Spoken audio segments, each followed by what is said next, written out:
sat down and we cried when we remembered Jerusalem. We were sick, Lord, near to dying. Oh,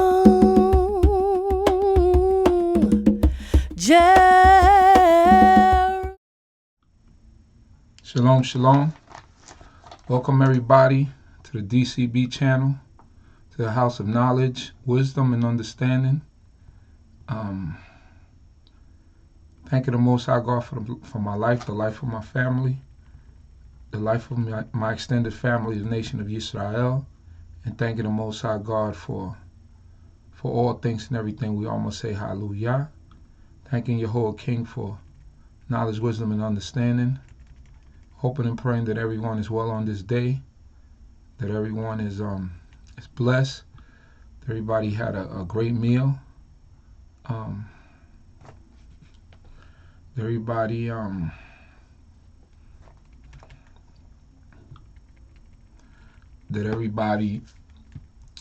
feels well on this day, which is important, and that the Most High God continue to bless us all in all of our endeavors.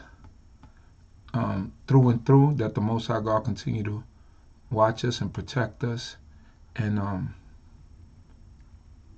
keep us. I'm thanking Yahuwah King for my life of everybody that I love and I care for. It's a blessing to be able to call upon the name of the Most High God and uplift them in everything that we do.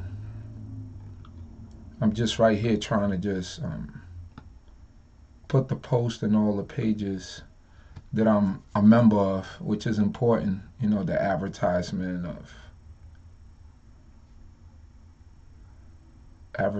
of what we're doing is really, really important. So just give me a second here. Plus, there's no one in the room at this time, but I know how it gets. The room will get filled in a second. So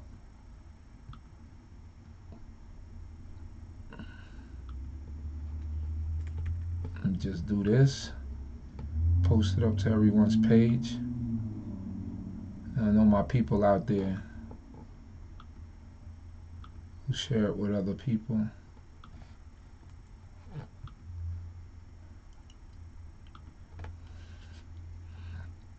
Thanking Yahuwah King for knowledge, wisdom, and understanding once again, which is the name of our place, the house of knowledge, wisdom, and understanding. So, hoping that you will get some knowledge, wisdom, and understanding from the lesson tonight. The reason why I started so late is because I couldn't find my notes. Didn't know where I left them. Then I looked at my gym bag and realized that they were in my gym bag. Sat right next to my gym bag and realized that I stuck them there. So I found them. Hopefully that wasn't a sign that why I couldn't find them, that I should stay away from that lesson, but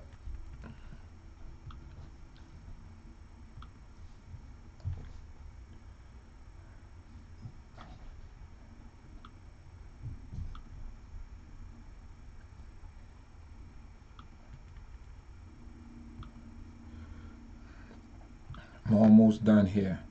So just bear with me for a little bit more so I could get started. And plus, we want to make sure that there are enough people in the room, that there are enough people listening to what we have to say. Posting in everybody's page right now.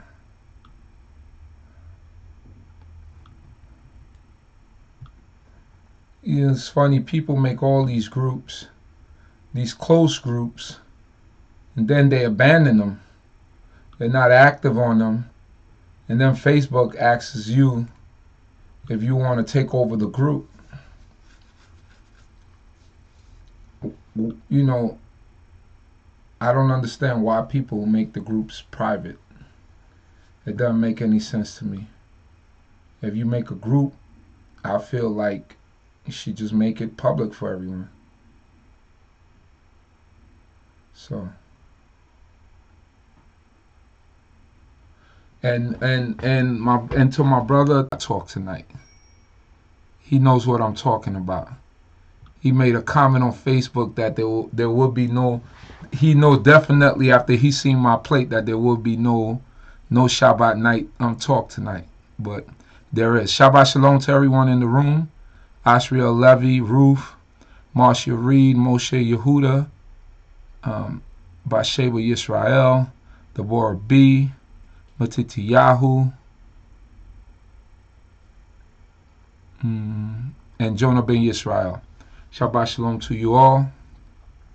It is indeed a blessing to be here with God's people. It's a blessing because it's you can't take it for granted, and it's a blessing because it could be a blessing and a curse because you do not want to lead God's people astray. What do I mean by that? And see, I always come in here without all my tools and everything that I'm supposed to have ready for the job. It's just me sometimes. That's why sometimes I end up getting up in the middle of the service, but that's cool. That is cool. Yeah, we sometimes we have to. Just gonna move something real quick. Don't get alarmed.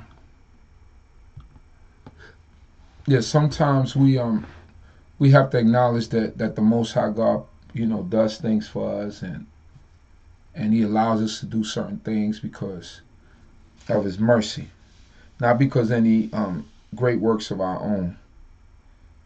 As far as me teaching and doing Friday nights, it's just a dedication that I have because growing up, I always felt like, especially living in my mother's house and doing Torah, and being isolated basically in my room by myself while everybody else did what they wanted to do. Because my parents, they didn't. Well, my mother, she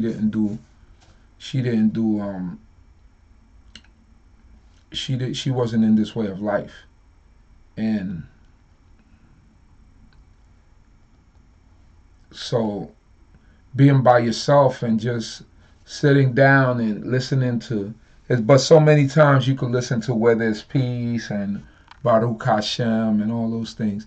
And I wish back then that there was a way that we could communicate and be all the Shabbat observers be together and just interact with one another. So I do this from my heart because I know that there are a lot of people out there. But yet, with that being said, you often think about all the people out there that need this kind of forum, and just to stay up and be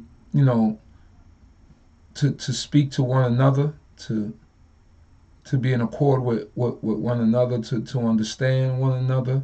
Those things are important, and to interact.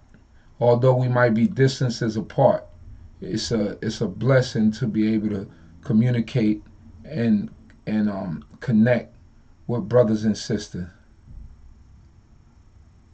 So this is definitely a blessing. Today, before I get started, just give me 1 second. I'm going to move away from the screen real quick, and I'll be right back.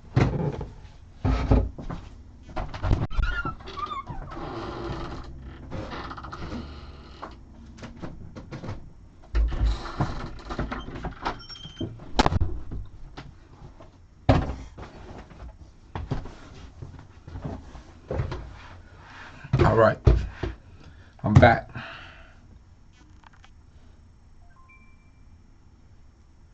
So now, Before we get started, if anyone wants to call in, 347-622-9090, 347-622-9090.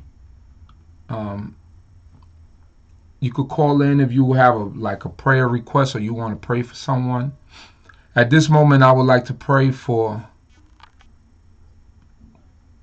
a brother that's in the room, who I found out just recently lost his Isha. So he know who he is. I don't know if he wants me to mention his name. I don't know how people feel about that, but I know who you are, my brother, and hoping and praying that the Most High God be with you, grant you peace, grant you strength to be able to carry on, because to lose a person that you become one with, sometimes it's a devastating effect.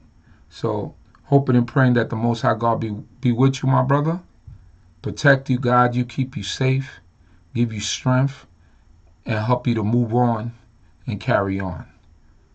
So once again, that number is 347-622-9090. I see my brother Tavel just got in the room, and he could apologize to me right now at this time, because on Facebook, after he saw my Shabbat meal, he said that definitely there would be no Friday night talk. So he is wrong, and I need a public apology by my brother Morey Tavel for what he did and what he said. All right, I see a couple of people have some Psalms up here, so I want to read them. You could do that also, request a Psalm. Let's go to Psalm 40 by Moshe Yehuda. He requested for this to be read. Psalms 40. Should have gotten my glasses, which I think I'm going to have to end up going to get. But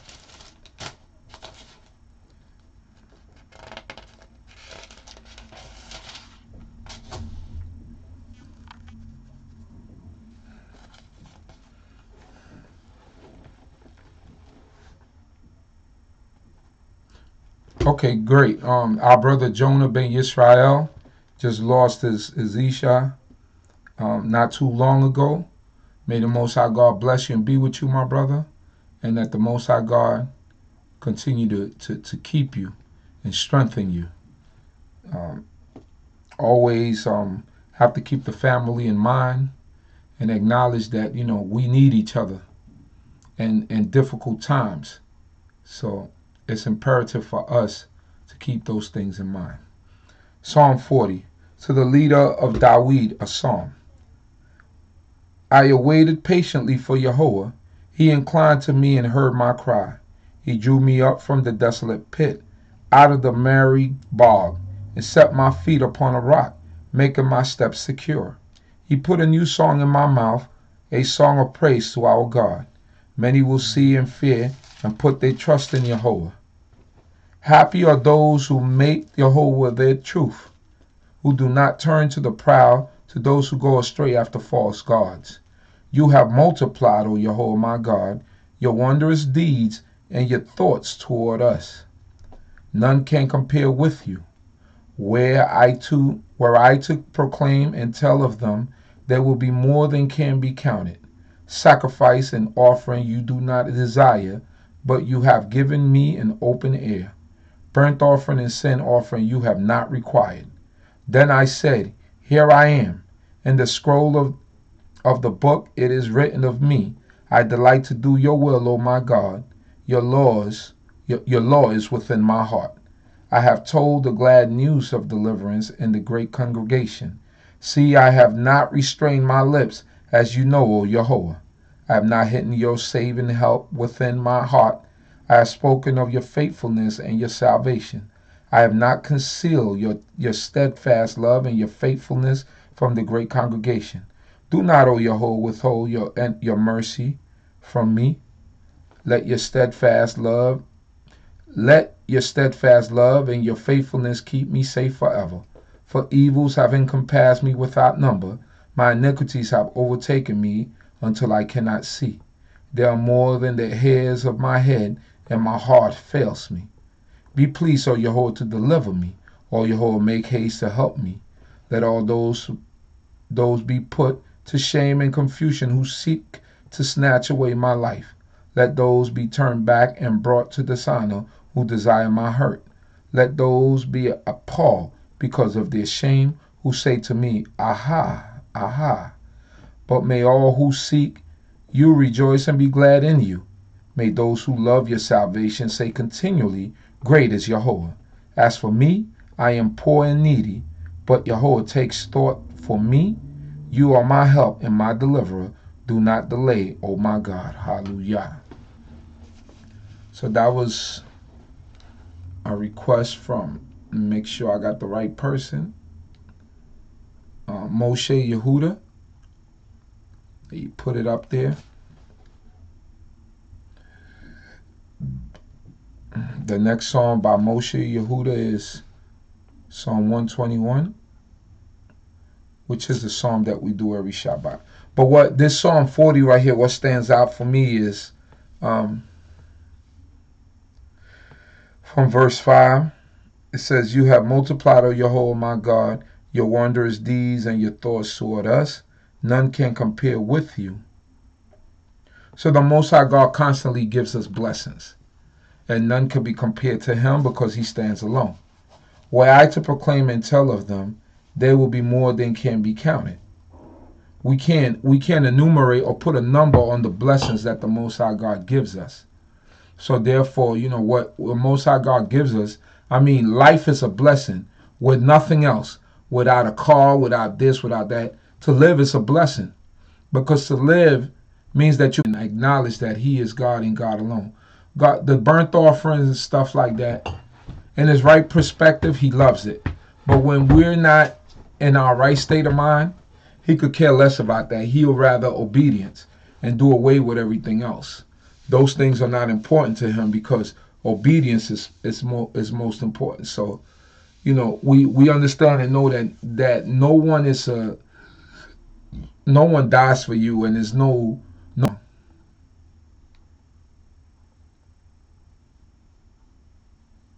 So I hope the stream is good for everybody. I know sometimes the stream doesn't come through very well, but I hope that it's good for everybody at this time.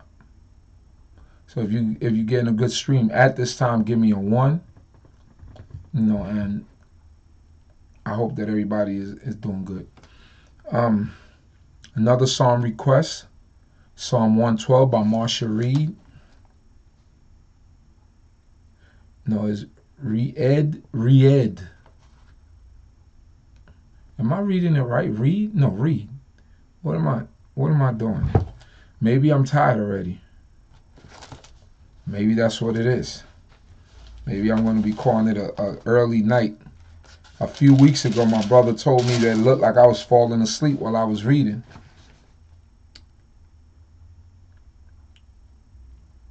Let me see. Psalms 112. Praise Yahweh. Happy are those who fear Yahweh, who greatly delight in his commandments. Their descendants will be mighty in the land. Okay, read. The generation of the upright will be blessed. Wealth and riches are in their houses, and their righteousness endures forever. They rise in the darkness as a light for the upright. They are gracious, merciful, and righteous. It is well with those who deal generously and lend, who conduct their affairs with justice. For the righteous will never be moved. They will be remembered forever. They are not afraid of evil tidings. Their hearts are firm, secure in Yahweh. Their hearts are steady. They will not be afraid. In the end, they will look in triumph on their foes. They have distributed freely. They have given to the poor. Their righteousness endures forever. Their horn is exalted in honor. The wicked see it and are angry. They gnash their teeth and melt away. The desire of the wicked comes to nothing.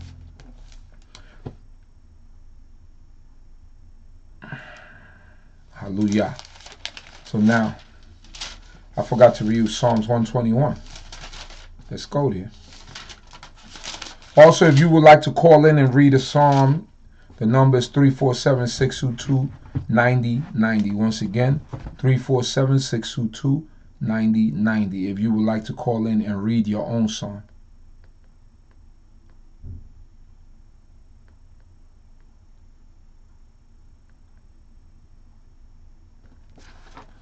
Yeah, whatever. It's not hitting me. I'm good. I'm good to go tonight. Psalm 121, a song of ascents. I lift up my eyes to the hills, from where will my help come?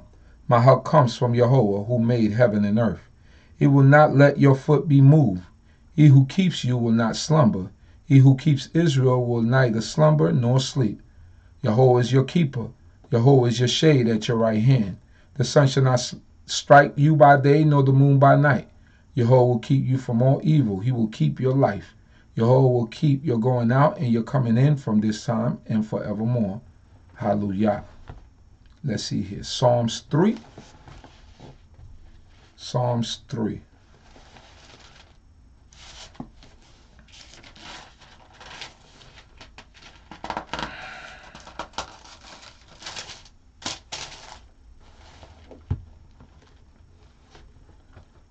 Hallelujah. A psalm of David when he fled from his son Absalom.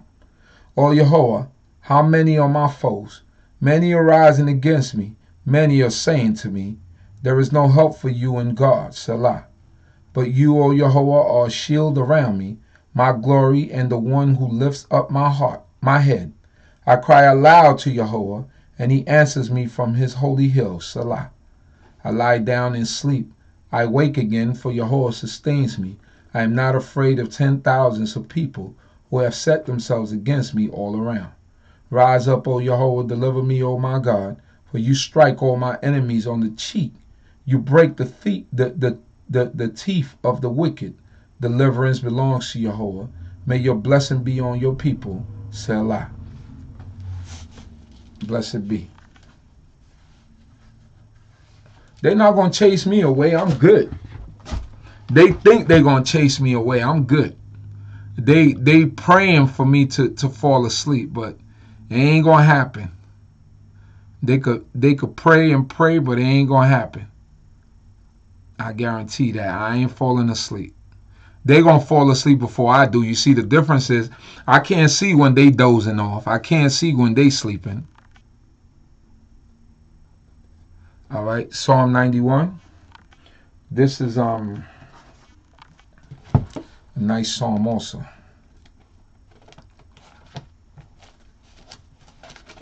Get you Psalm 91. Sometimes I switch up the book. I might not read the same as the Holy Scriptures. Sometimes I like reading from different books. I got so many of them, you know, that I just grab one.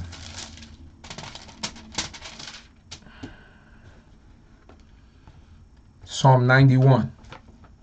You who live in the shelter of the Most High, who abide in the shadow of the Almighty, will say to Jehovah, my refuge and my fortress.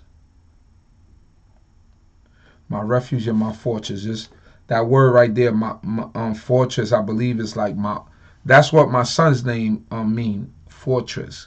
My Oziah, my fortress or my stronghold is Yah.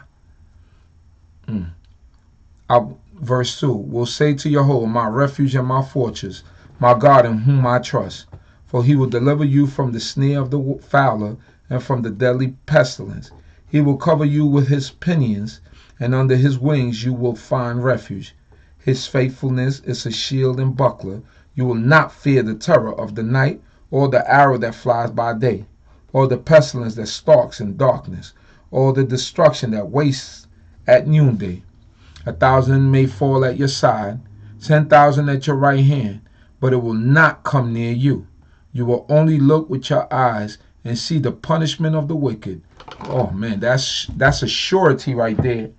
That, listen, it says 1,000 may fall at your side and 10,000 at your right hand, but it will not come near you. So regardless of what the calamity and whatever's going on in the world, the calamities that's going on, it will not affect us. That's reassurance for the people of God who stand firm with him, who stand on the side of the Most High God. The Most High God is reassuring us that no way that he's going to forsake us, because he don't forsake his people. He don't forsake the righteous.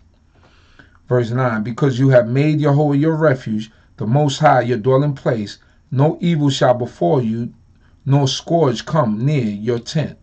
For he will command his angels concerning you to guard you in all your ways. On their hands they will bear you up, so that you will not dash your foot against a stone.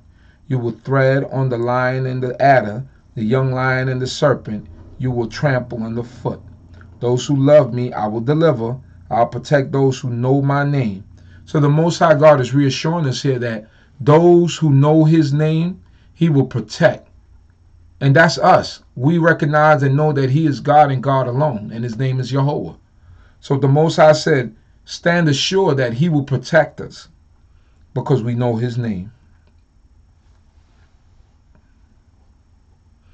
Those who love me I will deliver. I will protect those who know my name. When they call, verse 15, when they call to me, I will answer them. I'll be with them in trouble. I will rescue them and honor them. With long life I will satisfy them and show them my salvation. Hallelujah.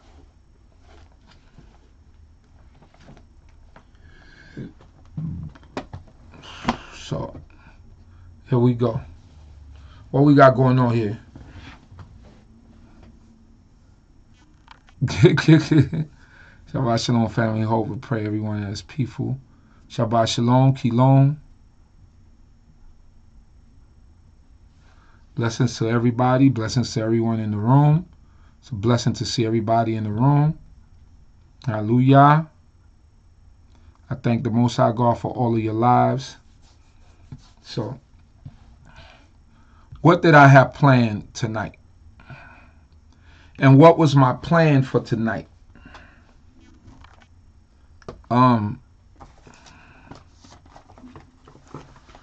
Throughout the years, there's always been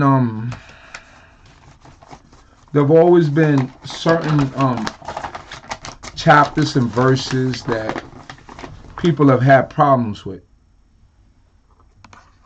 especially our people, especially when it comes to Messianics or Christians. I'll just say on Christians, right? Because it's more of a Christian argument.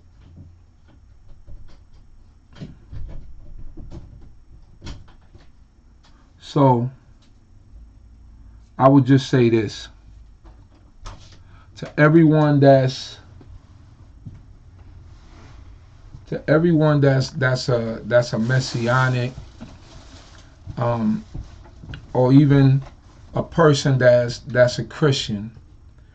You know, they always want to find their Messiah, or the Christ of the New Testament. They want to find him in the Holy Scriptures, and wherever they see something with that seems or looks like it's speaking about this Messiah, it's a point of contention, because of course, us being the children of Israel, we understand certain things, and we know that God do not give his glory to any other. So this is the conflict that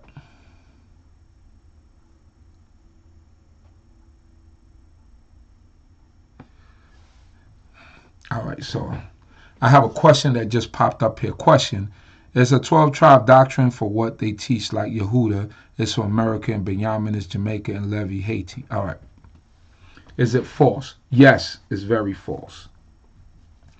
And this is the first thing I'm going to say.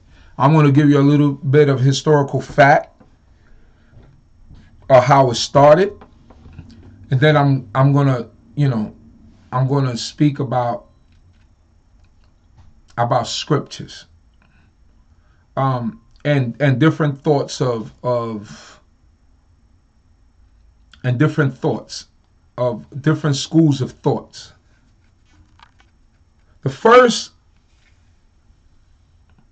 The historical part of where that came from, back in the in the 60s, there was, well, before the 60s, the Tanakh school that's based on West 125th Street was started by a man by the name of Pop Bibbins, or Abba Bibbins, as they used to call him. He was a street corner teacher, and in those times, even way back in the 40s and 30s and 20s, Harlem, everybody went out on the street corner and taught because people wanted to gain congregants. So in the 60s, and this is coming from first-hand sources, Nasi Barak, who's still alive today, who lives in Hawaii, he started out at BINAH King, and he moved around. He ended up at Shabbat Yisrael. He ended up at the Tanakh school. So he was one of the street corner teachers. He was much younger then. Nasi Barak is almost 80 years old at this time. Well, Nasi Barak, and I have an interview with him, and I'm going to post that interview up, where he's given a lot of understanding of things that happened. Nasi Barak told me in an interview, me and myself and Prince Paul were interviewing him, and he said that Abba Bibbins, as he would call him, the reason why he made the 12-tribe chart and associated people with each tribe is to give the people a sense of identity, to give them something to look at, and that they could assimilate with. It was a hook. It was something to hook them in, and once they brought them in, then it would be, you will teach them the truth. This is what Nasi Barak said. And he sat under Pop Bibbins, Abba Bibbins for a while, so he understood his teaching. I did an interview with Chief of Chiefs, Chief Naphtali. Before Chief of Chiefs became a member of BINAH King, Sons of the Ancients on Buffalo Avenue in Sterling. That was about 1975 or 76 that he became a member there. Prior to that, in 1968 or 67, he was a member of an organization or a group called Israel Atik. And that was ran by a man by the name of they had down in North Carolina this past year. So he said that Chief of Chiefs said that one day he went up there with in the 1960s, and he met Pop Bibbins, Abba Bibbins. They were out there in the street corner. Nasi Barak was up there. Another Prince man from Chicago by the name of Prince Ruben was also up there teaching. And that Chief Counsel Daniel asked Pop Bibbins, in front of Chief of Chiefs, and I have no reason to. He was like, he said, why you out here teaching people this stuff, man? He said, that stuff is not true. This is what Chief Counsel Daniel told Pop Bibbins. Pop Bibbins replied and said, he said, I know, Danny, I know, because he would call Chief Counsel Daniel Danny. He said, I know, Danny, I know. He said, but it's just something to bring them in. It's something to give them an identity. So then once I bring them in, then that's it. Chief of Chiefs proceeded to say that after Pop Bibbins was murdered in the streets of Newark, I believe his sons or some other members of the organization took over, and they took something that was a gimmick or a ploy to hook people in, and they made it a standard thing to where they taught it, and they told people that if you were from Panama, that you was Zavulum. If you was from Haiti, you was a Levite.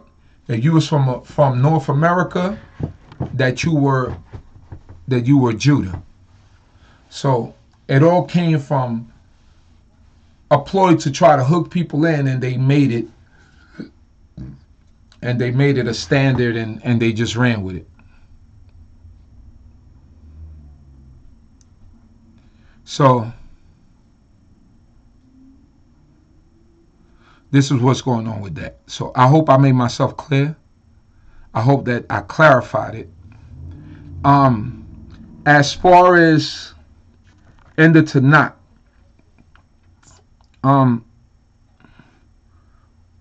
the Assyrian, and we probably going to get into a little bit of that tonight. During the Assyrians, they took the 10 tribes and the 10 tribes, for some people, they said they never came back. And they and after that, anything that was left was the kingdom of Judah. So a lot of people saying that this is just schools of thoughts, but it's neither here nor there. So some people say that the people, that's why they say the lost tribes of Israel, because a lot of people from the Jewish community, they claim that the tribes were lost, and thus they call them Jews or Jewish, which was a Jew, which was a nickname for the tribe of Judah, Yehudi, which was a nickname for the tribe of Judah. And they say that Judah is basically the ones who are the last ones that was left standing, and that the other 10 tribes, well, Judah and Benjamin and the other 10 tribes were scattered, and nobody knows where they're at. So that's what that's one school of thought. That's more on the on the European side. So those things, they're out there. We understand and know that the Most High said He would scatter us to the four corners of the earth, and that's the condition that we're in. And we come back with the praise of the Most High God in our mouths. So we understand and know that we are the people of God.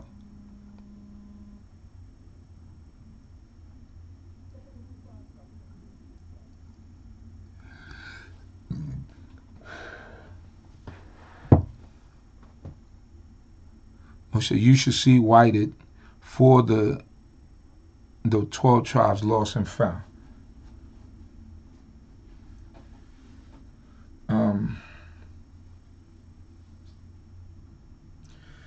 We see what deception leads to. It should be great enough to just be of the house of Israel for now. So let me get back to what I was going to do. So Isaiah chapter 9, verse 5 in the Holy Scriptures, and verse 6 in the King James Version.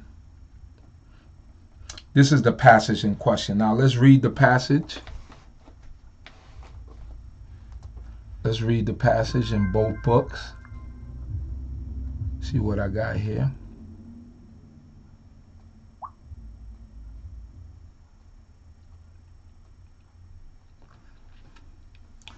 Got so many devices here. I'll just read it from my phone.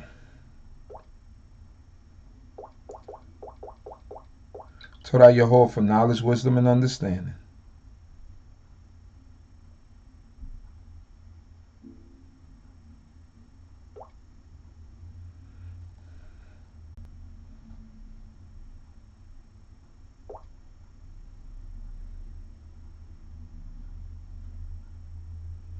Give me 1 second here.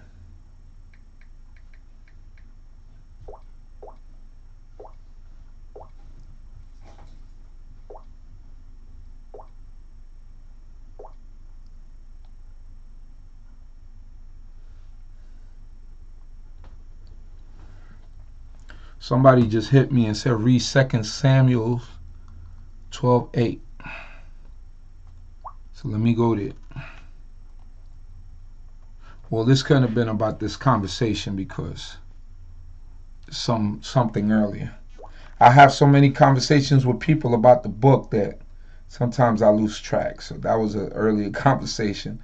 I thought they were texting me on the side. All right, let's see here. What do we have here?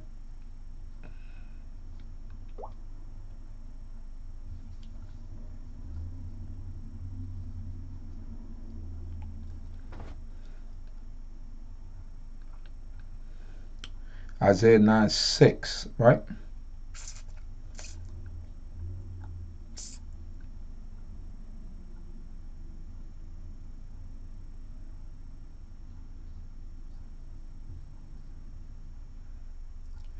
Find it for you right here, Isaiah.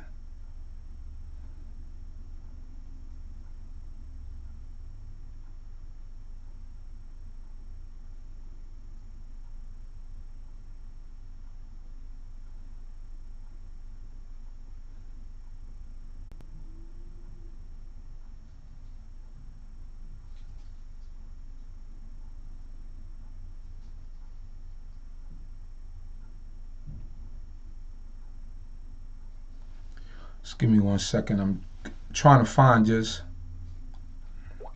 some books here.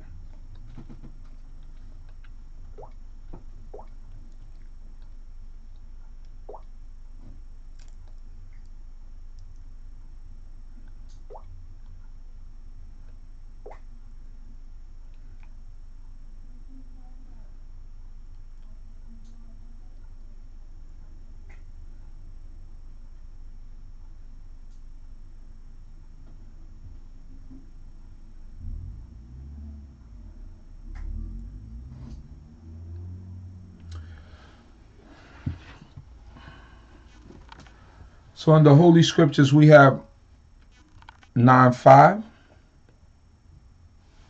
right?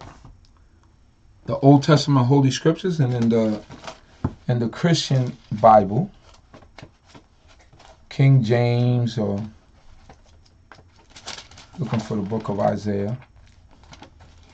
Actually, this is not a King James version. This is a Oxford, the New Oxford Annotated Bible.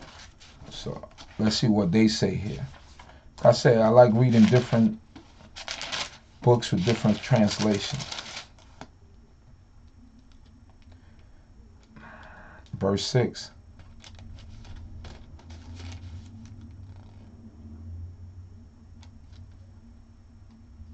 All right, so this says the same version now, so that you could hear exactly how is mentioned in the King James version.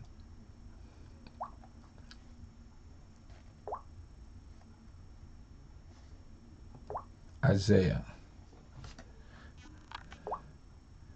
And the government shall be upon his shoulder, and his name shall be called Wonderful Counselor, the Mighty God, the Everlasting Father, the Prince of Peace. So now, that's what we're looking at first. So from this verse, Christians say that the Messiah is divine, that he will be God himself. From that verse, that's what they surmise. They also say this chapter, so the question we got to ask ourselves is this chapter really talking about a Messiah? That's the first question we got to ask ourselves. Is the chapter really talking about a Messiah, or the Messiah in the Christian world, which is Jesus?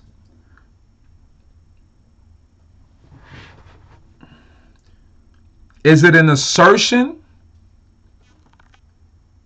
that they make that this chapter is talking about the Messiah, or is it really talking about a Messiah or their Messiah? Number one, there is nothing in the verse that says that this is speaking about a Messiah. There's no, in other words, there's no conclusive fact that said that this is going to be an anointed one that will come futuristically, and that this is going to happen. There's no specific verse. The thing with Christians is that they find one little passage, one little thing that might seem obscure to them, that might have some type of hope and glimmer, and they attach that or tag that to Jesus. But the thing that we do as Hebrews is we examine everything that's put before us. The stream is still up and running.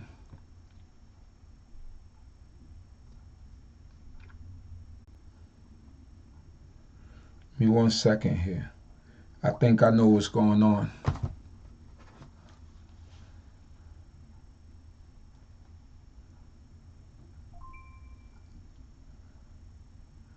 Know what happens when you got a million devices connected? to your internet, it slows down the internet, and then the stream doesn't come as fluid. So I gotta disconnect some of these devices from the internet. That's what's happening here. Disconnect some of these devices. That's it.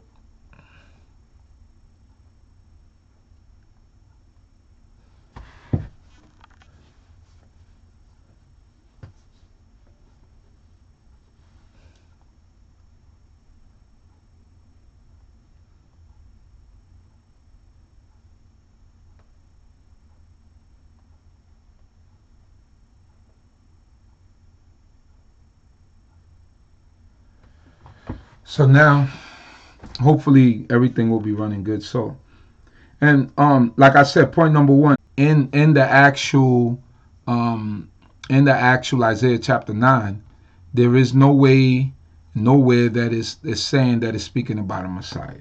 That's the first thing. That's the subject, or the Prince of Peace that we speak about. It doesn't say that he's a Messiah. Number two is this chapter telling us that this child is going to be God. You know, for some Christians, they see the title, they're going to say, oh, it's talking about someone who's going to be God. You know, Christianity, they said the Father, the Son, and the Holy Spirit, they're all three in one. Number three, do we believe that this passage is about Jesus? How do we know that this passage is about Jesus? So we gotta do some proof texting, some research, and some looking into.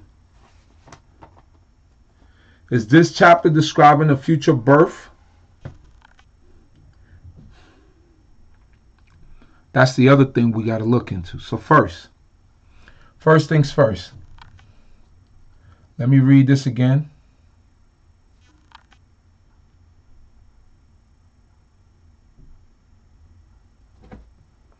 It says, the people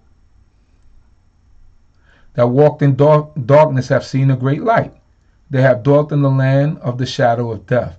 Upon them has the light shone. You have multiplied the nations and not increased the joy. They joy before you according to the joy in harvest, and as men rejoice when they devise spoil. For you have broken the yoke of his burden. Who has broken the yoke of his burden? It's speaking about the Most High God has broken the yoke of our burden. This is talking about us being in a bad situation. So let's start from verse 2 again. The people that walk in the darkness have seen a great light. So now it's speaking about a people who have walked in the darkness, meaning that the people that is allegory or basically saying that people that have been in a bad situation are now in a pretty good situation. They that dwell in the land of the shadow of death, upon them has the light shone. So we walked in the valley of the shadow of death, right? Like it says in Ezekiel chapter 18. But now, said, but upon them has the light shone. The light has shone. Most High have mercy on us. You have multiplied the nations and not increased the joy. They joy before you according to the joy in harvest, and as men rejoice when they devise spoil. Right? So it's talking about the nations and how they devise spoil, how they keep us as slaves, and so forth and so on. For you have broken the yoke of his burden. Broken the yoke of whose burden? We've broken the yoke of the nation's burden, right? And the staff of the staff of his shoulder, the rod of his oppressor, as in the days of Midian. So now it's saying that the Most High God has broken our yoke and the staff of our oppressor, as in the days of Midian. So now what happened in the days of Midian? These are things that we're going to all have to look into, because all these things mean something. See, Christians, they just take one verse and they read it and they say, aha, they have the aha moment. But with Israel, we got to examine the whole chapter and fuel of fire. For unto us a child is born, Unto us a son is given. It says, and the government shall be upon his shoulder, and his name shall be called Wonderful Counselor, the Mighty God, the Everlasting Father, the Prince of Peace. Of the increase of his government and peace there shall be no end, upon the throne of David and upon his kingdom, to order it and to establish it with judgment and with justice from henceforth, even forever. The zeal of Yahweh of hosts will perform this. So now those are some loaded verses, and we have to examine everything. Now,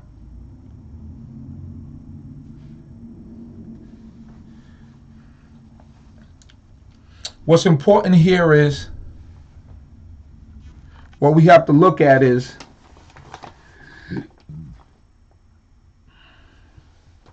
at least 700 years.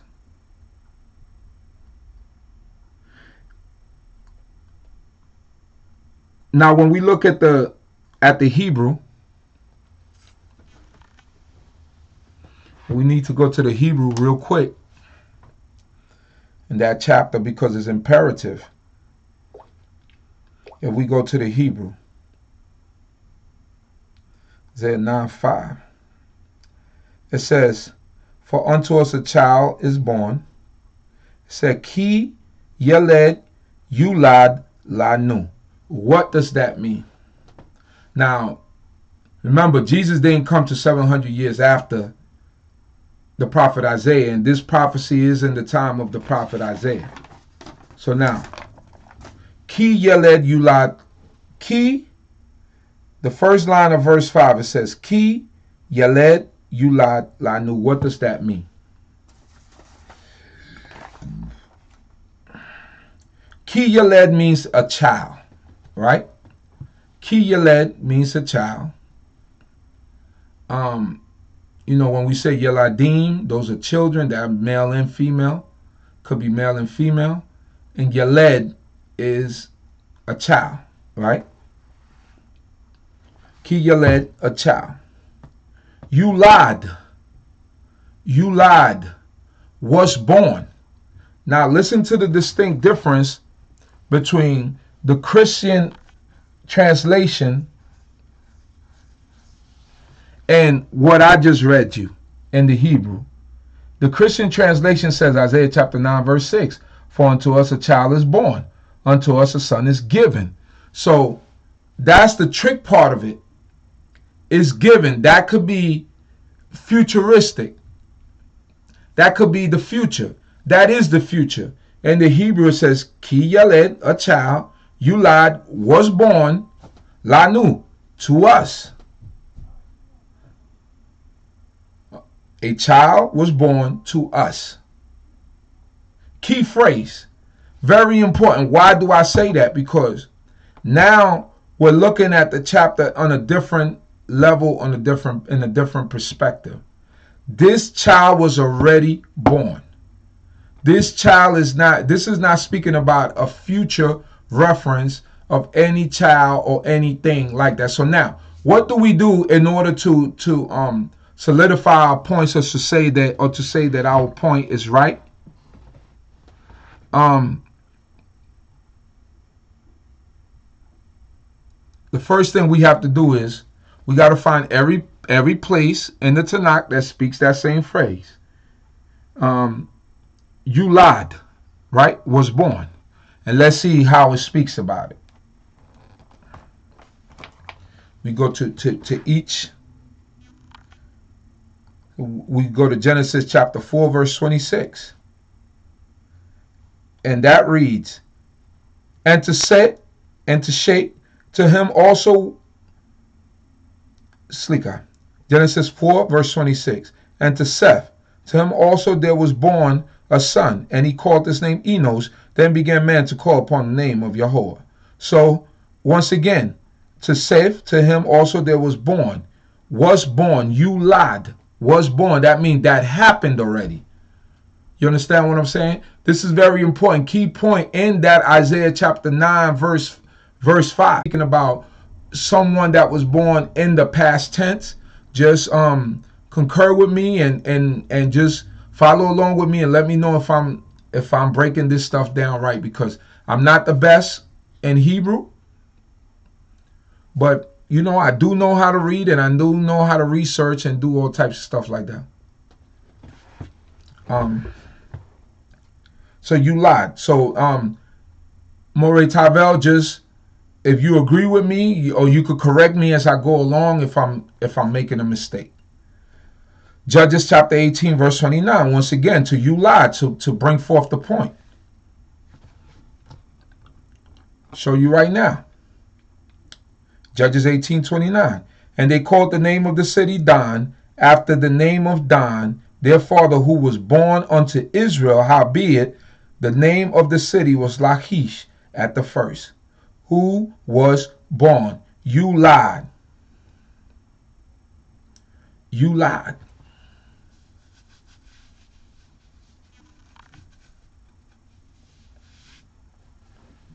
These are the things we have to understand. You know, was born. You lied.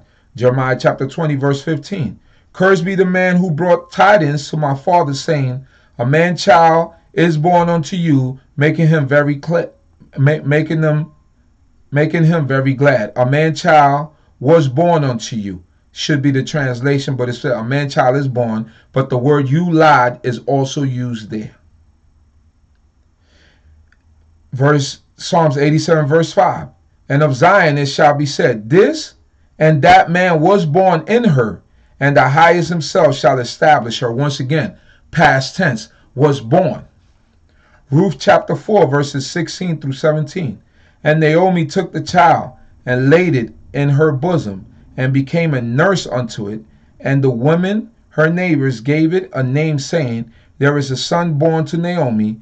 And they called his name Obed, and his father, he is the father of Jesse, the father of David.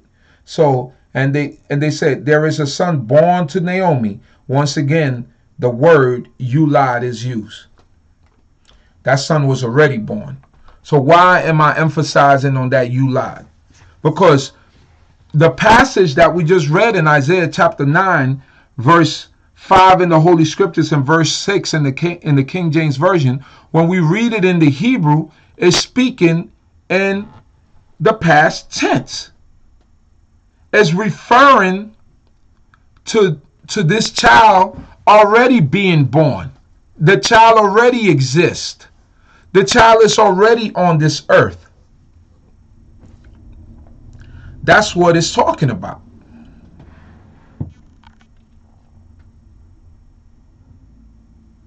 So now, let me just find something else here. We move on from that. So now, what we see here is, and I'm just trying, Shemo, Pele, Yoez, El Gibor, Avi, Adsar, Shalom. So now, Wayikra.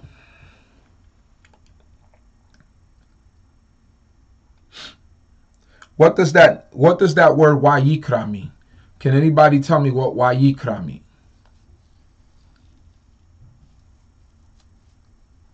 There you go. Thank you, Nasi Tavel. Hufal conjugation, the passive of the Hifil stem. That four-person future tense of the Hufal stem. A child has already been born. Thank you. So now, can anybody tell me what the word Wayikra mean? Because that's what we get into now.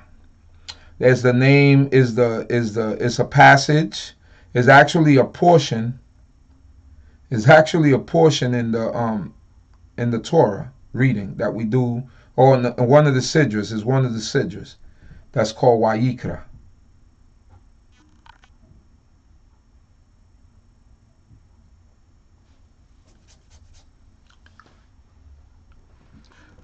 And he called. And he called. So now when it says here, to us a son is given. Give me 1 second. I'm in verse 5. Genesis chapter 1, verse 5. So when we read from the beginning,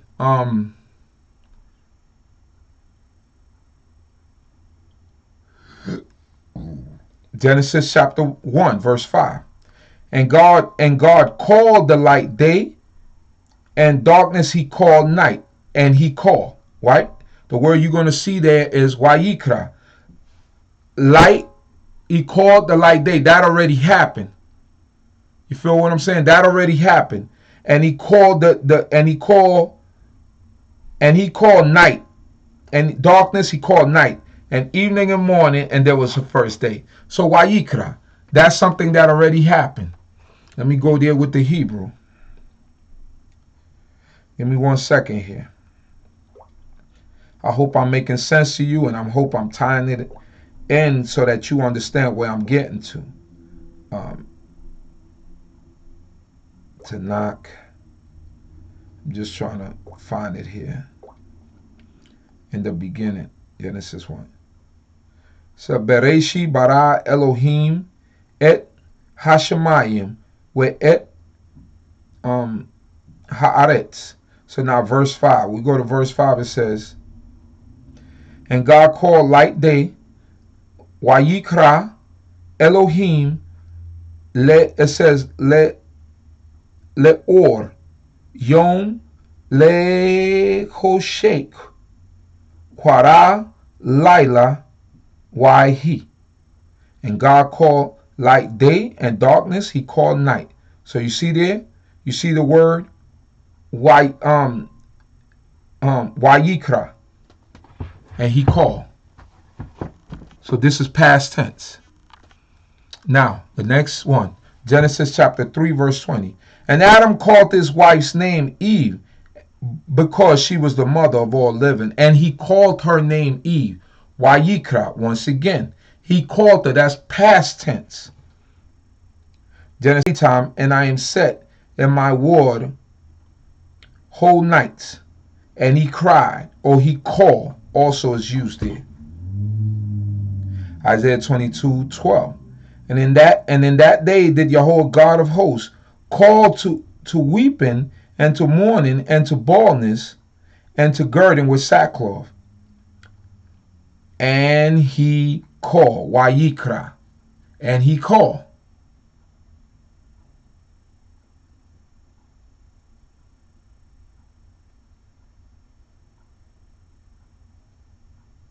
That's right, and he called.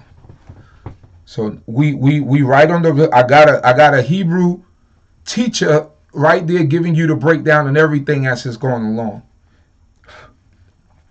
Isaiah 36:13. Then Rabshakeh stood and cried with a loud voice in the it says here in the Jews' language, and said, hear ye words of the king of Assyria. So Rabshakeh stood and cried with a loud voice in the Jews' language and said, hear ye the words. And he called, right? The same thing. He cried with a loud voice and he called. So the reason I brought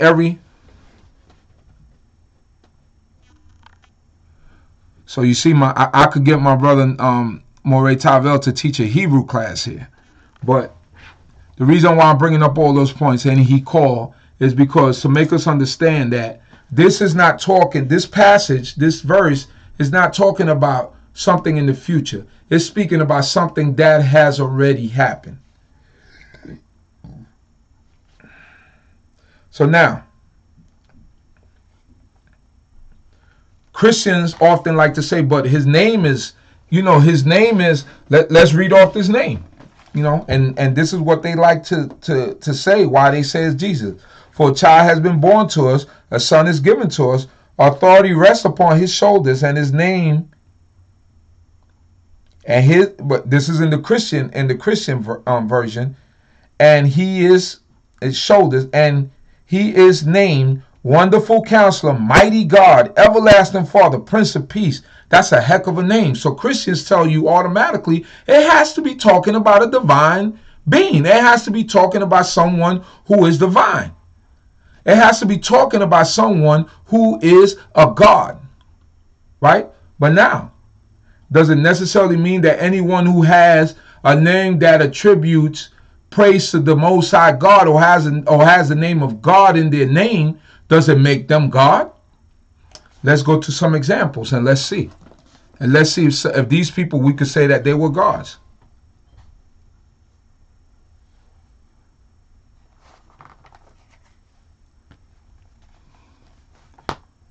Here we go. The use of names now. All right. And let's go to some names. Genesis chapter 33, verse 20. So this is just to prove that because you have a name with the name of God in it, it doesn't make you God, or it doesn't make you a divine being. And it just proving that this person or this child that was born, because he has this name, does not make him some supreme being or someone that's out of this world, or some type of divine figure. No. Let's go and examine some of these names. Genesis chapter 33, verse 20. And he erected there an altar and called it El Elohe Yisrael, God, the God of Yisrael. So because you have the name of the Most High God in a name, it doesn't mean that you are God. He erected an altar. For sure, the altar wasn't God. The altar was not God. So it's just the name that was attributed to the place, or to the altar, to the thing. But the altar wasn't God. And the other thing we have to understand, that we often say God, but the word for El, the word that we use for God, El, it means power, powerful. That's the literal meaning of the word El in Hebrew. As it came down in Greek culture, the word God was adopted because the word God was also significant, or also meant power. Some of our brothers and sisters do not like using the word God because they said that it's Greek, it's of Greek origin, and that it could be associated to any God, that our God has a name. We could call him Yehovah, or we could call him Elohim to be specific. Some people still call him God. Some people say God, and we understand who he's talking about. But El means power. So when we're looking at these things, and when we say God, the God of Israel, the power, that's CHOKMAH's son. So his firstborn son. So he got all that and more. He got everything that CHOKMAH gave him and more. So he's good to go. So with him in the room, I'm safe as far as Hebrew, and he could cover me, and he could straighten out my mistakes. So now, going back to the part about names, and because you have a name with such a great attributes, that it does not make you God. Exodus 17:15. And Moses built an altar and called the name of it Yahweh Nisi. That because I can't understand why it's acting up. My internet is at full capacity. My Ozia. Make sure that I know I'm screaming out here, people, but this is what I have to do. Make sure that the laptop, the other Mac is you disconnect the Wi-Fi and all those other little devices, your tablet and everything, disconnected from Wi-Fi. Because I think that's the main problem. Too many devices is connected. So it's pulling away. Sorry about that. But, that's how we got to get things done around here. You got so many devices. Everything is connected. So everything is pulling energy. And I can't get the signal here. So now, getting back to this. The names. So now we see in Judges, Yahweh's peace. Jeremiah chapter 33. 33 verse 16. In those days shall Judah be saved, and Jerusalem shall dwell in safety or safely. And this is the name by which she shall be called, Yahweh our righteousness. Yahweh Zidquenu. Right? Yahweh our righteousness. Yahweh Zidquenu. So this is what is going to be attributed to Judah. The name that Yehuda is going to be called. It doesn't mean that means Jehovah our righteousness, because of the salvation and the deliverance that the Most High God is going to give to us through our righteousness. 1 Samuel chapter 1 verse 1. Now there was a certain man of Ramathaim Zophim of Mount Ephraim, and his name was Elkanah, the son of Jeroam, the son of Elihu. Now what does Elihu mean? Anybody know what Elihu means? Elihu means my God is he. I want my brother Moray Tavel to break that name down. Break it down. All right. So Elihu, it means my God is he. You know, Eli, we all know people, you know, the prophet Eli, it means my God. Eli or Eli, you know, those are all one and the same. It means my God. From the word El, and once you put the Eli in it, it makes it I believe first person singular. It makes it possessive. My God is he. And who is he? Who is he? Those are some of the things that you learn when you first start Hebrew. That's right. Eli, my power. Who is he? So there you got it. He's right on point. 1 Samuel chapter 1 verse 3. And this man went up out of his city yearly to worship and to sacrifice unto Jehovah of hosts in Shiloh. And the two sons of Eli or Eli, Hophni and Pinchas, the priests of Jehovah, were there. Eli or Eli is my power or my God, as my brother Moray Tavel just put there. Judges chapter 9 verse 5. And he went unto his father's house at Orpah, and slew his brethren the sons of Jerubbaal, being 70 persons upon one stone. Notwithstanding yet Jotham, the youngest son of Jerubbaal, was left, for he hid himself. So this is a time where a brother, he came and he slew all his father's sons, and Jotham was the only one that stayed alive. So now what does Jotham means?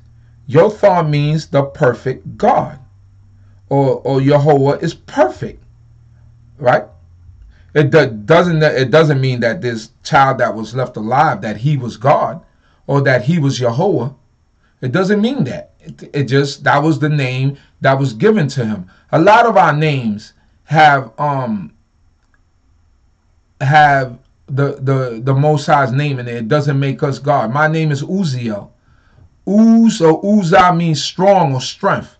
Like that's where they get the gun from. You know, the Uzi. You know, Uzi makes it my strength, possessive, first person. You know, my strength. And El is power. My strength is power. Or the power is my strength. You know what I mean? Or God is my strength. That's all that is. It doesn't make me God. So this is the thing that we have to understand as we read these passages, and we have to know and get it out of our mind, because once we look at it from a Christian perspective, Christians try to make everything fit. That's just how it goes. You know, they try to make everything fit. They try to make it, you know, be part of what they want it to be. But when we look at it from a objective point of view, from a open-minded point of view, then we begin to understand that it's not talking about what they want us to think that it's talking about. Hold on, I lost my... All right, now we got over here.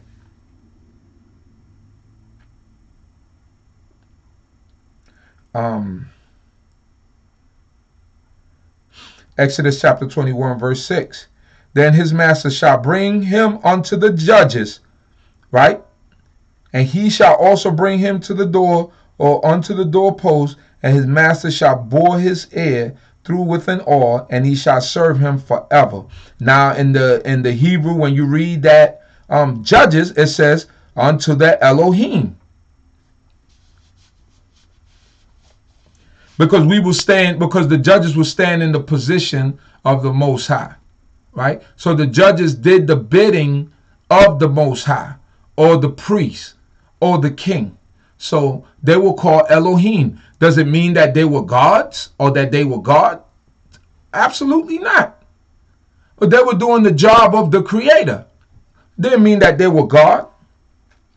Exodus chapter 7, verse 1.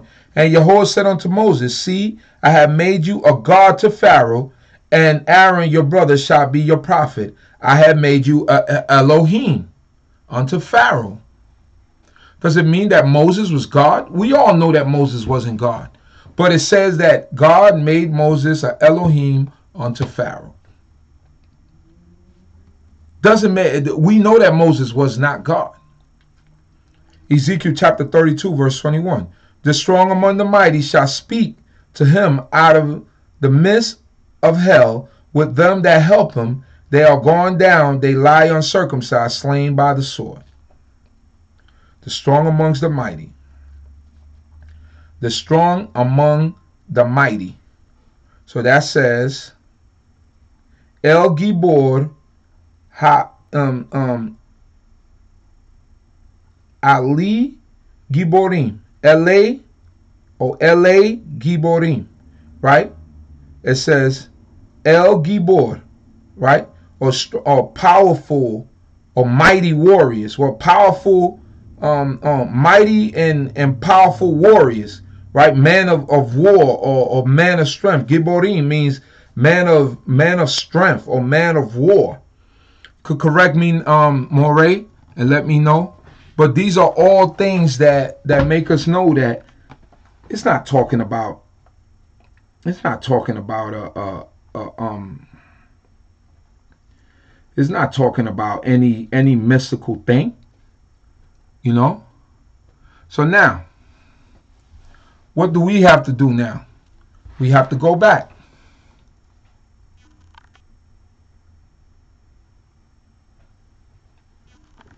There you go. It was a part of Israelite code to identify with their power in all aspects. It was when we came to Western civilization it began to change. Right.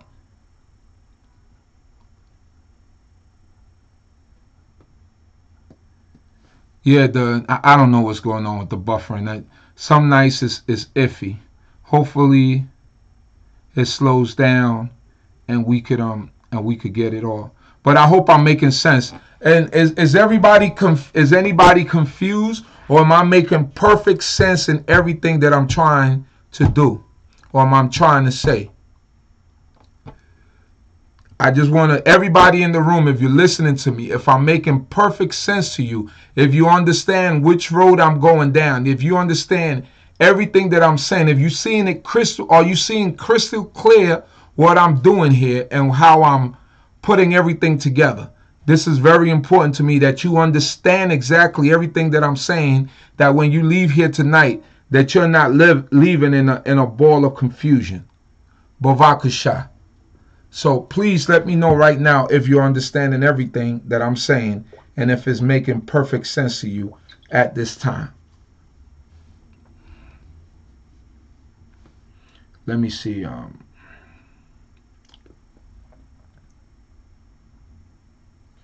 Now let us go back to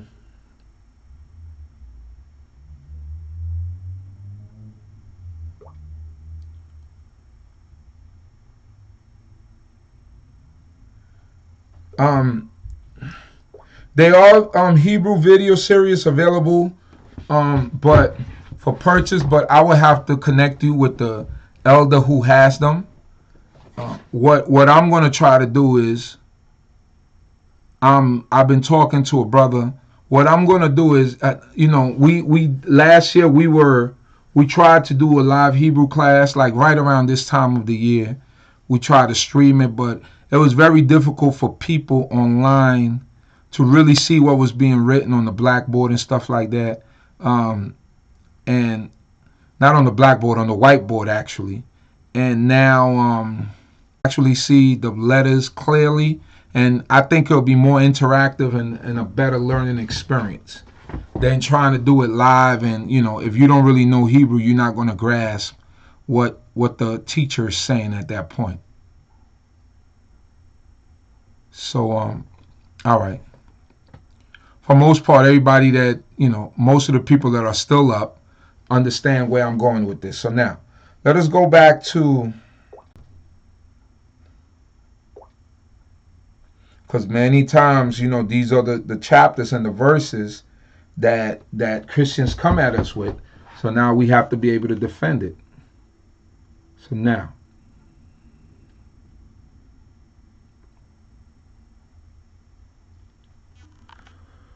what we have to understand now is what happened in the days of Midian, right? Let's read that again. From the beginning, verse 2, it says, "You have multiplied the nation and increased the joy. They joy before you according to the joy in harvest, and as men rejoice when they divide the plunder. For you have broken the yoke of his burden," meaning the Most High has broken the yoke of our oppressor's burden, "and the staff of his shoulder, the rod of his oppressor, as in the days of Midian." What happened in the days of Midian? For us to know what happened in the days of Midian, we got to go to the book of Judges. We start from Judges chapter 6 through verse 2. Then we're going to jump down to verse 6 and verses 11 to 16. And let's get try to get an understanding of what's going on here. It says, verse 1, Judges chapter 6, verse 1. "The Israelites did what was wrong in the eyes of Yahweh, and he delivered them into the hands of Midian for 7 years." So now we see we go into captivity.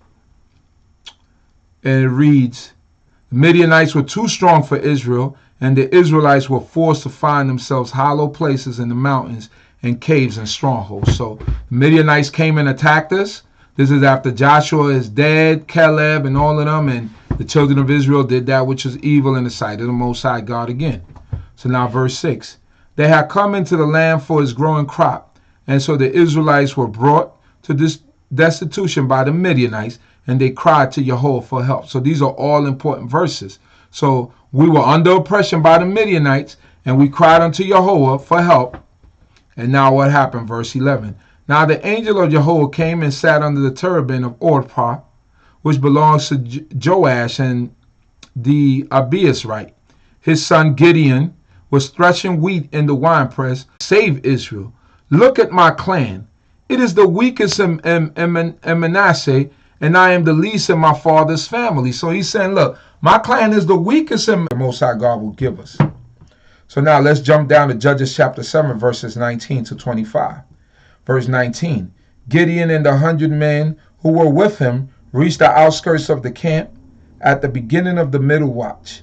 The sentries had been posted. They blew their trumpets and smashed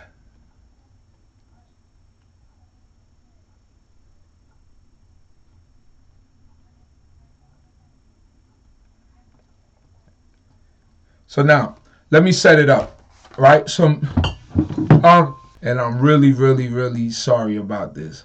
Hopefully, maybe I could do it. Maybe I should do it. You know what? To the people online, because we're getting so many, it's freezing up so much. Maybe I'm thinking I should stop and do it next week, because it is, maybe I should finish it next week, because it's taken away from the, from the actual, what I'm trying to share, and it's kind of throwing me off that it's freezing so much. And I wanted to archive this and have it there for when you're having trouble with Christian missionaries, you know, about this chapter. So maybe I think the wise thing to do right now is just to stop, bring the whole thing back again next week, and in this fullness, so that everybody could see it and have a clean archive copy of it. Because I think now we kind of went too far, and it kind of, I don't know how everybody feels about it, but I can see that it's frozen again. You know, so I'm it's really frustrating. So I'm gonna wait for everybody to get on right now. So I hope that everybody got what I said. I said that I'm gonna stop here at this time because the stream is freezing a lot, and I don't want anyone to. I want to really get this archived, so I would just start it from the beginning next week. Hopefully, my stream will be much better, or I will get somewhere where I could actually get a direct line into the laptop to where this freezing doesn't happen anymore. So I think is probably useless to continue because it's kind of messing up the archive fact of it. And if you ever want to refer back to this, it's going to be so choppy that listen, you could get wisdom from a babe. Don't ever mind who you get wisdom from or who's giving you the wisdom. If it's good and if it's something that's going to be positive towards our way of life and our way of thinking, I don't care who it comes from. So I use it, you know. I'm not that great and you know, I do research on my own, but if somebody else done the research and it's there available, I use it. You know, that's what it's there for. So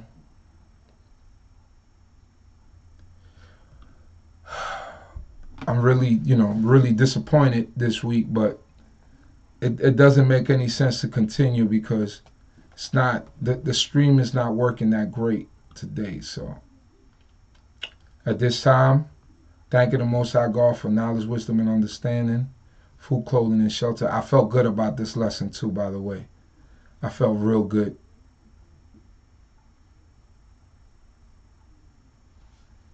Torah. So what I'll do is next week. But as far as what I was bringing, what I brought thus far, did everybody understand where I was going with it? Can everybody already? The only thing I got to do now is link. Only thing I have to do now is link that what happened in the days of Midian with what's going to happen in the future, and that was the only part that was left for me to do. So what we're gonna do is this. If you let me see. So do you want to the question that I had, I'm losing it on. I just want to make sure everybody has all their notes. Where's the sister? She came on earlier. Oh, our sister Francine Graham. Sis, did you understand everything that I was bringing step by step? I know a lot of the people online already, you know, understand a lot of the things, but I was concerned with you. I don't know if you're still online. Sister Francine Graham, did you understand everything that I was bringing? Do you understand everything that I was? But you see, that's the thing with this language and with this way of life, especially when you have people like my brother Morey Tavel online, and he could verify everything that I'm saying. And one of his father's favorite sayings is, the truth is verifiable. Yeah, I think I should do it again next week. What do you think? You think I should just bring it from the beginning and to have a nice, clean version of it so that people could refer back to? I don't really like that the audio and the video is freezing up a lot. So, you see? All right, let me type it in. So I'm going to write here. I think that I should do this. Copy up it in the archives. I hope I spelled archives right.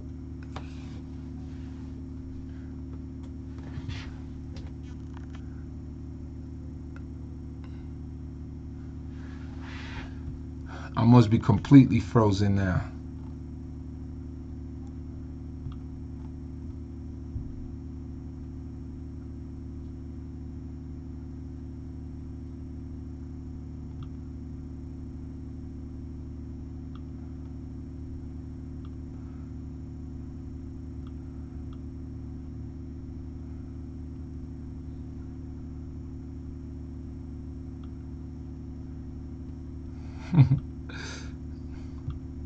I hope everybody got it.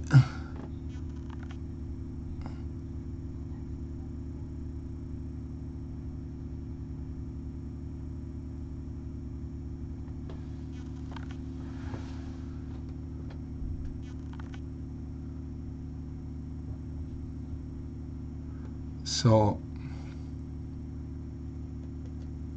oh, your connection is very poor tonight. Okay. Yeah, that's why I was concerned with someone. You see, you probably missed a lot of points. There were a lot of points being missed.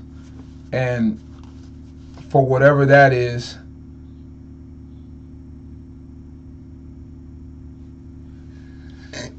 so what I'm going to put here is so that we won't be confused, I will do in entirety next week.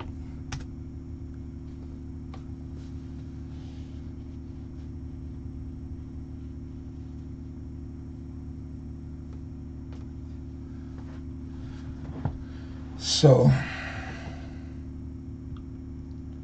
okay, says I was really, once I seen you in the room, I wanted to really, I was hoping. I didn't know that for the first time in, I don't know, I can't remember the last time we had this problem. I can't remember the last time we had this problem. I can't.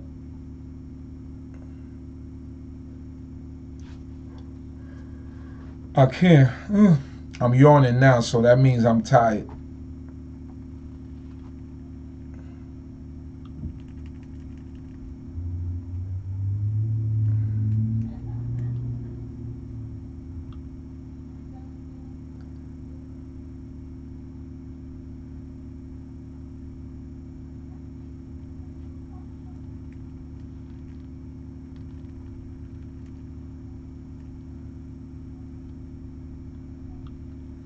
So, all right, let's see what's going on here.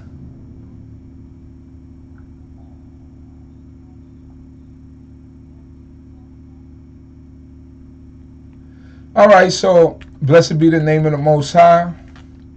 If anybody wants to call in at this time and make a comment or ask a question, 347-622-9090, 347-622-9090.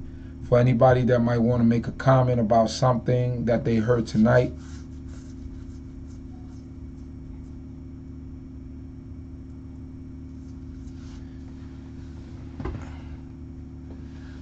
But if you do have a question, you could call in 347-622-9090. That's for everyone online that would like to.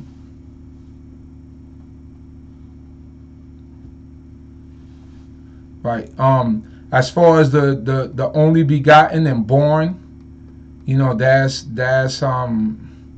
tonight we were talking about and was born, right? Was born. That was born. Yulad, Ki Yeled, a child, and Yulad was born to us. Ki Yeled, a child, Yulad was born to us. This is in Isaiah chapter 9, verse 5, or verse 6 if you have a KJV. So those are the things that we gotta that we have to remember. So that's what you have to study. You have to look at all those chapters. And the other thing is, Blue Letter Bible Dictionary is okay. It uses the Strong's, I believe, breakdown of things. But you see how my brother Morey Tavel was breaking down things in the Hifil and in the, Hebrew has tenses, and it has masculine and feminine. It has past, present, and future, and different types of conjugations. Sometimes Blue Letter Bible or Strong Concordance is not giving you all of that. That's a different level of Hebrew when you have to get the 201 verbs or the 505 verbs, and you start conjugating words and you start putting words together. This man has been learning Hebrew from when he was young, from when he was a baby. So he has all of that stuff. So he could break down the tenses and everything that you need to know. So when I was putting out the questions, of course I did my studies, but him being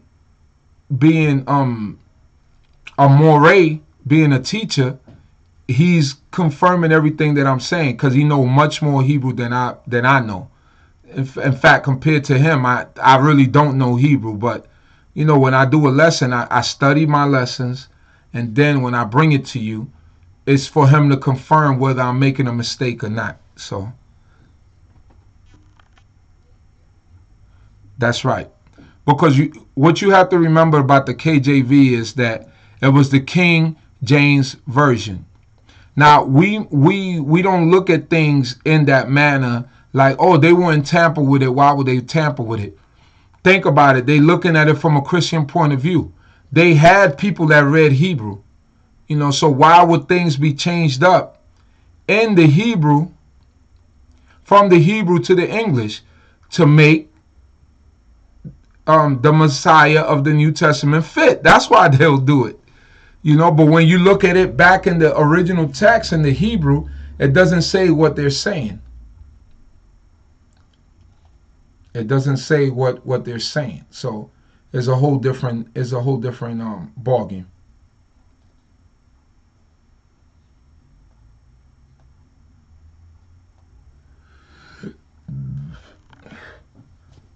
Yeah, well, everybody starts with the 201, and the other important thing to get is one of these. You see this?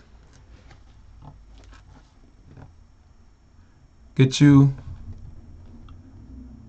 People say you learn Hebrew from the white man. You know what I say to them? Make sure I hold it straight.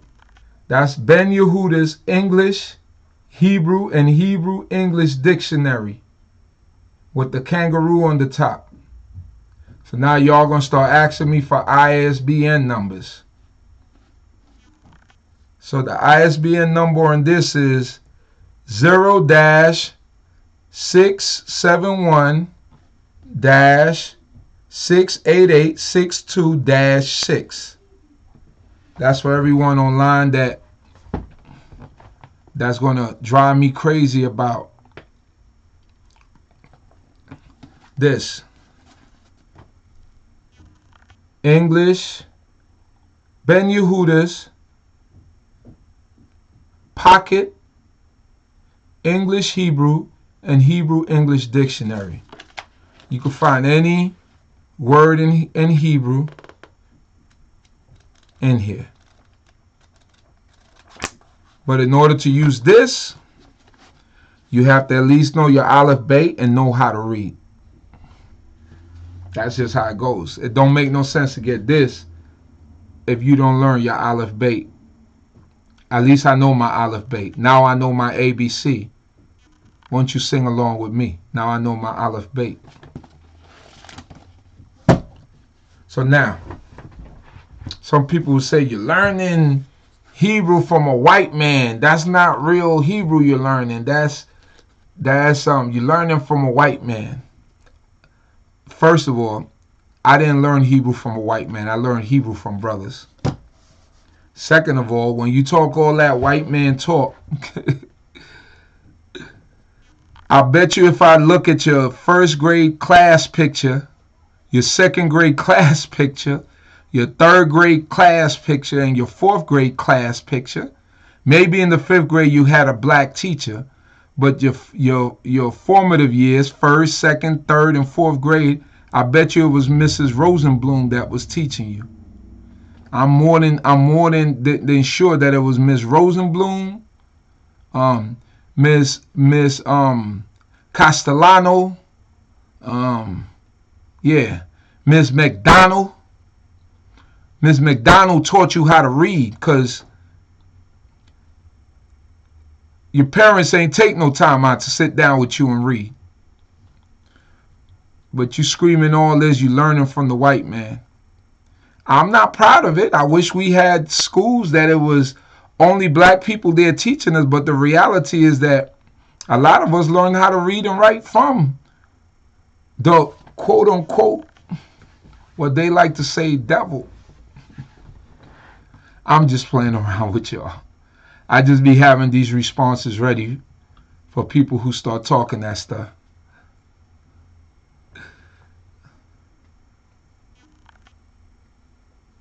Yes, that's an ignorant statement.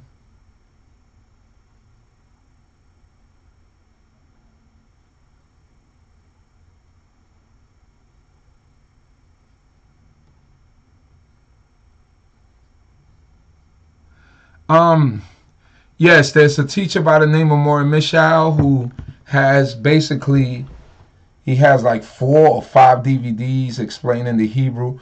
But what I'm going to begin to do is I'm going to collaborate with some Hebrew teachers and begin to put some tutorial lessons of Hebrew.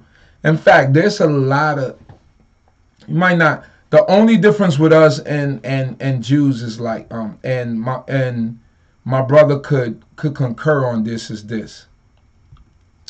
It's the way that we might mention certain things. We say Lewi, they say Levi. They tend to speak with a lot of vait and vat to the vat. They speak like that a lot, you know. But you could kind of understand them, you know. If you understand Hebrew, you understand what they trying to say. We speak more of biblical Hebrew, and they speak modern, more of a modern Hebrew. But you know, it's nothing wrong with learning modern Hebrew. I mean, language is language; it evolves. But when we speak and when we talk more in a sense of a biblical sense, you know. And I've heard brothers say that they've had Jewish people tell them, you speak a higher form of Hebrew, you know, because the Hebrew we speak is purely biblical. They speak Hebrew a lot of their Hebrew is mixed with Yiddish. They speak a lot of Yiddish. I believe Yiddish is a mixture of what is it, German and Austrian, something like that. It's a mixture of German and Hebrew, and it's a bunch of stuff going on over there. So we speak biblical Hebrew.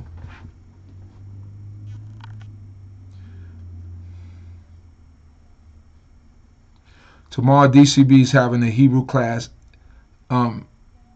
after lunch. Yes, we're going to have a Hebrew class with our teacher, Morey, or Miss Sharei Irania. What I'm going to try to do is this. I'm going to try to steal his lesson, see what kind of lesson he has. I'm going to try to work some miracles, try to put some pictures up there of some words, whatever he's writing, try to get a Hebrew font and try to write it down.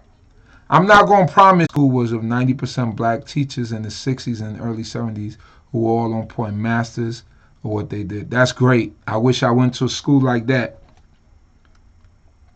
Well, I had some black teachers, Miss Richards, you know, Miss LeBird, but I had Miss Pardal, and yeah. I had some white teachers. I could say all my black teachers were good. They were pretty good. They were pretty good. So, but my formative years, y'all might laugh at me, but I went to Catholic school, 1st grade to 5th grade. You could go ahead and put your LOLs and your laugh out and your laugh my A off, and you could put it down there. I went to Catholic school from from kindergarten to 5th grade. I finished 5th grade in Panama in a Catholic school every Wednesday when you went to Catholic school. So all my time I didn't spend it just sitting down there, not listening. I actually paid attention during religious instruction. And I made First Communion. Yes, there's a picture floating around there with me, because you know how parents are. They don't get rid of anything. So there's some picture. Put it like this. There's some blackmailing pictures out there of me that if someone got a hold of it, I mean, I'm really young at that point. I'm about 9 or 10 years old, but somebody could have a good laugh at my expense. I'm there with my godmother as I did my First Communion. But it's all experiences that I went through. I'm not ashamed to talk about them. God is great.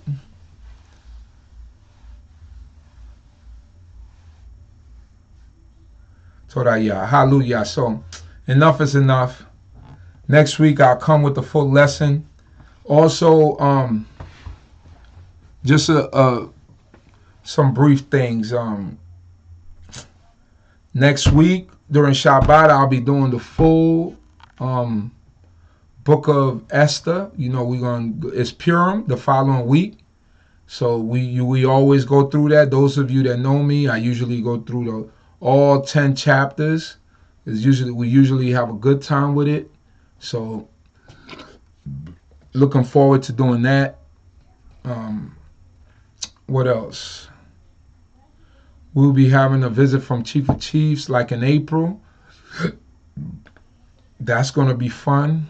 The first weekend in April, he'll be there.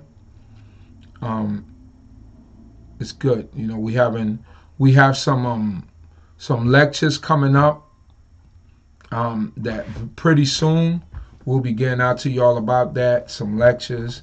Hope that everybody comes out and supports. For those of you that are at least on New York City. So, blessed be Yehovah our King. I thank the Most High God for my life, the life of all of you, the nation of Yisrael. And I hope and pray that Yah will bless each and every one of you. Shalom, shalom. May the Most High God be with you all. Hallelujah.